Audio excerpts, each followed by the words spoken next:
Hi guys! So ngayong araw na to ay pupunta kami sa Taytay. And dito kami kumain sa FEMSA, sa Rojas. So eto guys, papunta kami at bumaba kami dito sa Taytay Terminal. So yan yung view niya, yung mukha niya. Tapos may nakita kaming pusa na may neck pillow kumbaga dito sa may Casa Rosa.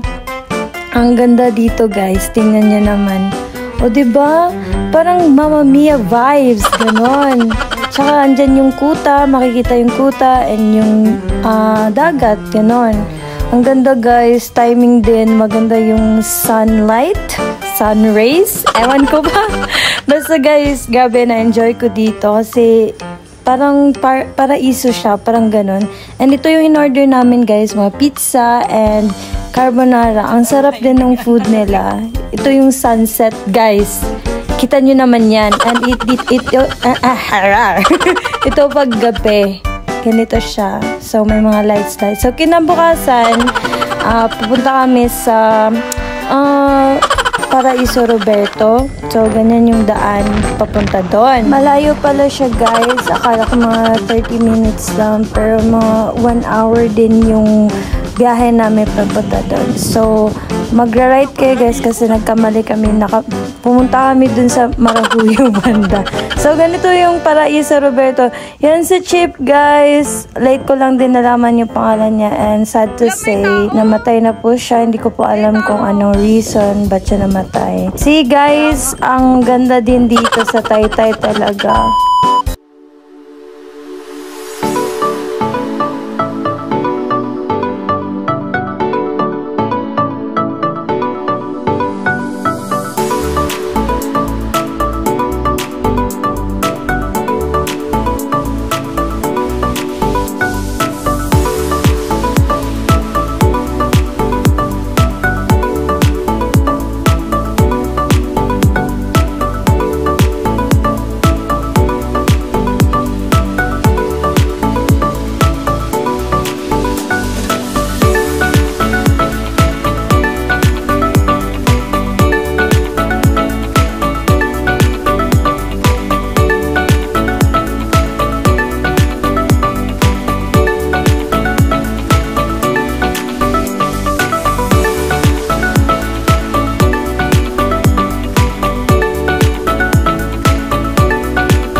So, pumunta kami dun sa kabilang side, sa right side ng Paraiso Roberto Paraiso. Tapos lakad-lakad lang, tingin-tingin kung ano pang pwedeng magawa. So, pumunta na naman kami sa left side, guys. Ang ganda dito kasi mahangin. Tsaka, if you want peace, for me, pwede dito. Yan si Chip, guys. Gabi ang lambing niya na aso. At saka, ang bait niya. Kasi parang ginaguide niya kami. Parang ganun. So, umalis na kami guys. And ganito yung makikita nyo. Parang nasa ibang bansa din talaga. And bumba kami. And dito kami kumain guys. Sa downtown area nila. Ang sarap dito guys. Yung tikka masala nila. Ang sarap. And yung tapsilog nila. So, next stop ay Lake Manguaw, guys. So, ganito yung daan papasok. Guys, mahirap po yung daan dito. So, huwag kayo mag-expect kasi nakailang baba din po ako. Like, ganito. Bumaba na lang po ako kasama, may mangyari sa amin dalawa. And lumakad na lang po ako. So, yun. In-enjoy ko na lang din po yung moment. Ganarn.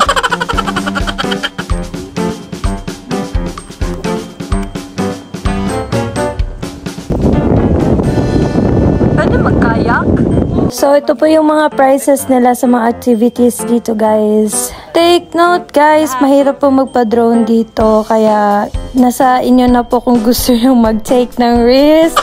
Ako po, hindi ko po kaya kasi may eagle daw po dito na, paligoy-ligoy. Hindi naman paligoy-ligoy, parang umiikot-ikot lang dyan. So, baka mapagkamalan din daw. And parang mata-target. So, marami din daw dito mga drones na hindi na nakabalik sa may-ari, ganun. So, depende na po sa inyo yung pagpalipad nyo po. Okay?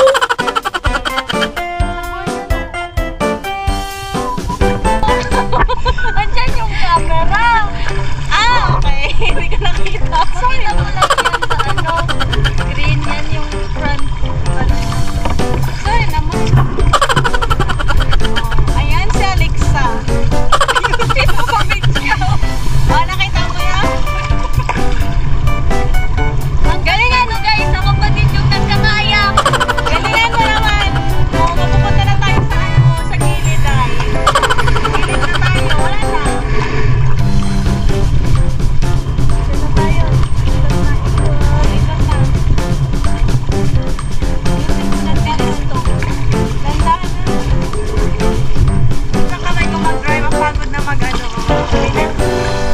Grabe yung kasamahan. Reklamo kahit saan. Ay, excuse me, Day. Mareklamo talaga ako kay Kapagod. Bilis ako, ayusin mo. Abi din naman ako nakasunblock, Day. Okay na yun. Ay, lubat. Wala naman lubat. Hindi niya nag-record. Eh, bakit wala akong nakikita? Hindi ko nakikita mo ako. Pero nagre-record pa din siya. Kasi nag-video siya.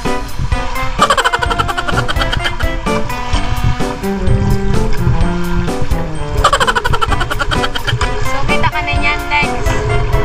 Happy na. Sige na.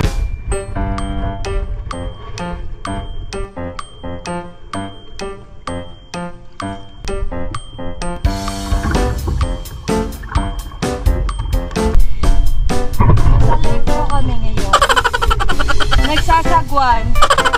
Kasama ko yung reklamador na driver. Tsaka na, pati na din tour guide. Uy, i-ride mo kasi. Pag tayo pwede, hindi tayo pwede dun, no?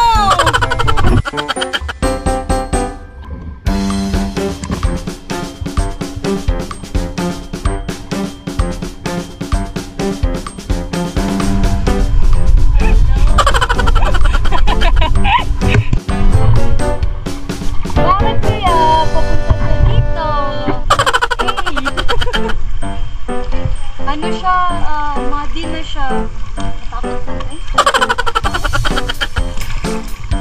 Hindi na. Ay, hindi na po kaya. Hinto na po yan sila. Tapos lipad na naman po. Hanggang makarating po sila dito. Tatlo po yung nandito. Tapos may isa po na nadagdag. Yung nakaraan po may nadagdag na isa. Malaki po siyang duck na hindi pa po namin ano kung anong pangalan niya po. Hindi pa po namin sa ano, kasama ko po yung DNR. Nag-bird watching po kami dito kasama yung DNR. Hindi pa po namin ano anong pangalan po ng ibon na yun. Tapos yung isa may nagdating na naman po na isang ano ibang species din po siya ng duck. Hindi rin po namin ano kung pangalan. Kasi mga bago po sila dito.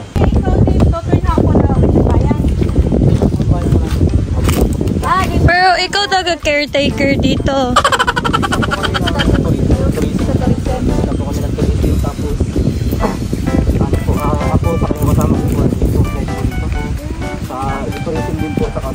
Cooperative ng ulit ng wow. Tapos bantay gubat din po kami ng wow po kami ito nag-protect sa dito para hindi po mapasok ng ligalag kahit mga bahay-bahay sa gilid. Tapos balsa, yung balsa po nagagawin pa po kami ng 5 bawat kanto. Dagdagan pa pag-pandemic po pag-pandemic na-stop. Wala. Tapos nawala po nila. Nag-hirap pa ng cooperative po namin.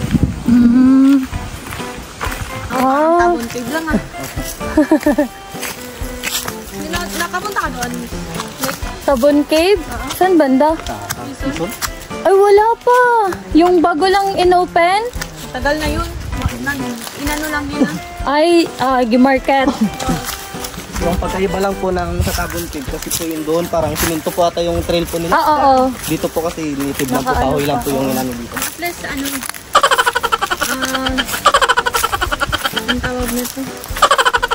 Malinis na ano. Ito po yung trail ginawa noong 2019. 2019. Noong 2019 ginawa po ito. Tapos sa kasunod po na buwan, nag-pandemic po.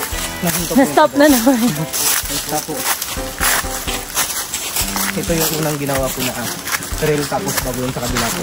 Anong year yung ginawa ng kabila? 2021, 2021. Bago-bago lang. Dito po, taon-taon po kami na nag-celebrate po ng Pangolin Day. Ay, oo, kasi dito sikat yung Pangulinda. Sa February po ito, ngayong araw po sana kasi ano po kami kasi may kasabayan pong palabas sa bayan. Ay, yung kasalan? Ah, Ngayon po sana may ano po dito, passion po kaso may stop daw. Sa February 29 na lang po daw. ay, okay. Nalipat. Bagay. Maganda talaga yun ang timing. Ng kasalan.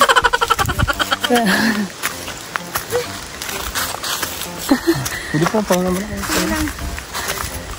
Okay lang naman kasi parang hagdan lang siya.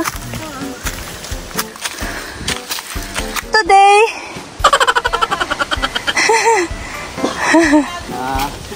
May ginawa po kami upuan dyan na para kasingahan.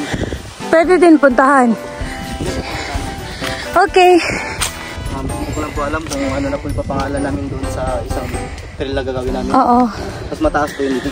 Oh, pero dito pa din? Or sa kabilang side?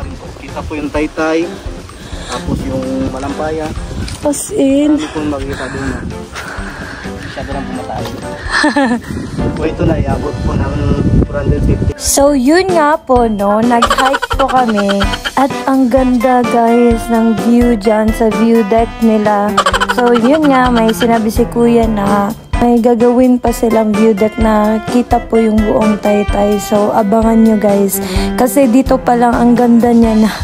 So, I want you all to know na merong ganito sa Palawan. Sobrang worth it yung pagpunta ko dito, guys. Kasi bihira lang din yung may mga ganitong views. As in, gusto ko pa din mag-explore sa Palawan eh. Kasi super love ko there. Oh my God. All the Palaweños and Palaweñas are so kind.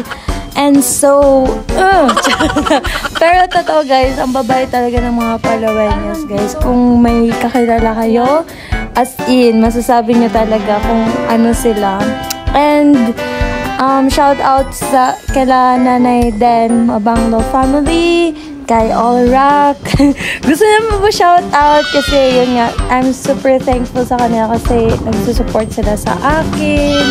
So yun, mga kasamahan ko sa Frisbee, sila Thor, sila Ben, sila Emmer, sila Carl, sila Dude, ganon. Ang dami pa guys, as in, kundi dahil sa kanila, wala akong friends or hindi ako makasama sa community na meron doon. So yun, thank you so much. So ito guys, pabalik na kami sa sa downtown area ng Taytay. Yan yung guys, yung daan. So yun lang guys. Thank you all for watching and for all the support. I really do appreciate you all guys. Sana mapuntahan ko pa yung mga lugar na hindi ko pa napuntahan and meet new amazing people and share their stories. Like, ma-realize ko yung life ko and their life. Ganon. And also pala guys, thank you to Ocampo family for accommodating me sa pagstay ko po dyan sa Taytay, Palawan. As in, thank you so much po talaga. So yeah, thank you so much. Bye!